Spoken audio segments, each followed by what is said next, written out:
Microsoft have got Microsoft 365 Advanced Deployment Guides to help you set up and deploy your tenant.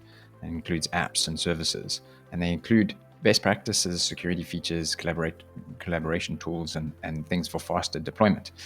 Now, one of the new advanced deployment guides in the Microsoft 365 Admin Center as of March 2025 is a conditional access policy advanced deployment guide, which deploys conditional access policies from template.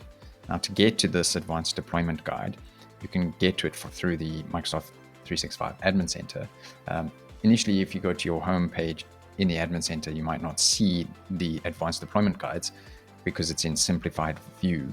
If you change that to the dashboard view and scroll down to training guides and assistance, there's advanced deployment guides and assistance. So you click on there and then you get to the advanced deployment guides. Now, if you select on all guides and in the center scroll down and you'll see deploy conditional access policies, which does require you to have enter ID P1 or premium P1 or P2 so that you can leverage conditional access policies. But provided you have that necessary license, you can then use this advanced deployment guide to automatically deploy those policies from template. And I'll show you how to do that. All documented in my recent blog on deploying Zero Trust in minutes. So take a look at this blog and it gives you step-by-step instructions on deploying these policies. So I'll just go through, I've done this already in this tenant, but I'll just go through the steps. So once you get to this advanced deployment guide, click on get started. Now it warns you about having a break glass for emergency account, and I've already done that.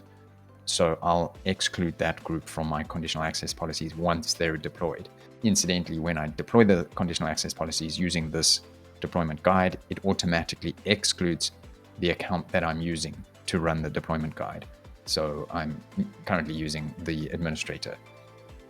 So it does a couple of checks, make sure that you do have conditional access policy turned on and you don't have security defaults turned on, and that you have the licenses to do what is required of conditional access policies. And then you've got, if you scroll down, you can select a conditional access policy template category. And there's a couple of categories, and these all align with the deployment templates or conditional access policy templates that are documented on Microsoft Learn. So I'm going to choose Zero Trust because that's recommended, and that deploys 14 policies into your tenant based off of Zero Trust. There are a couple of policies that require you to have enter ID P2 because they're risk-based conditional access policies. And you can review the category definitions by clicking on the button and seeing these policies that it will deploy. And you can see here the couple that require P2.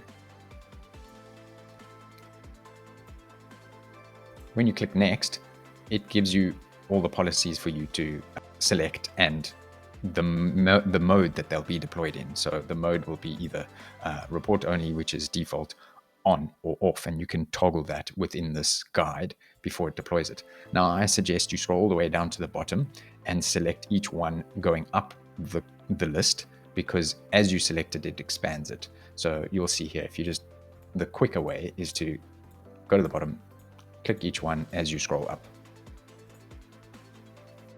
There you go. And as I mentioned, by default, they're all in report only, but you can change that if you want the policy to be on. My advice is to deploy them in report only initially and go and change them once you've analyzed the effects of those policies. So now I go next, and it asks me to choose the multi-factor authentication methods because a lot of those policies include multi-factor authentication. I'm happy with the multi-factor authentication methods that are available, or grayed out ones are already enabled in my tenant, but I could, if they weren't enabled, enable them from here. For example, I could switch on third-party software OAuth tokens, but I'm going to leave it as is.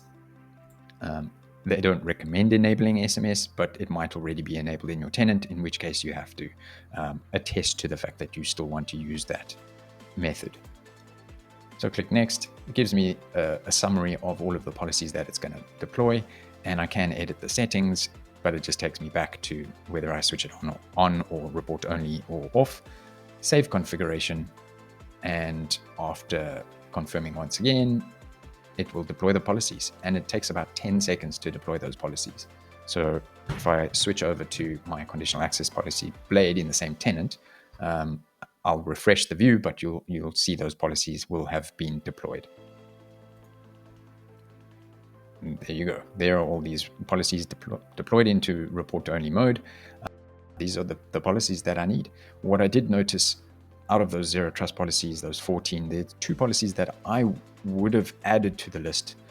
Those are block device code flow and securing security info registration, which oddly enough are not part of that list of zero trust templates. So maybe those are something that will come later, but for now, that's what's there. And yeah, that's it. Zero trust deployed in a matter of minutes.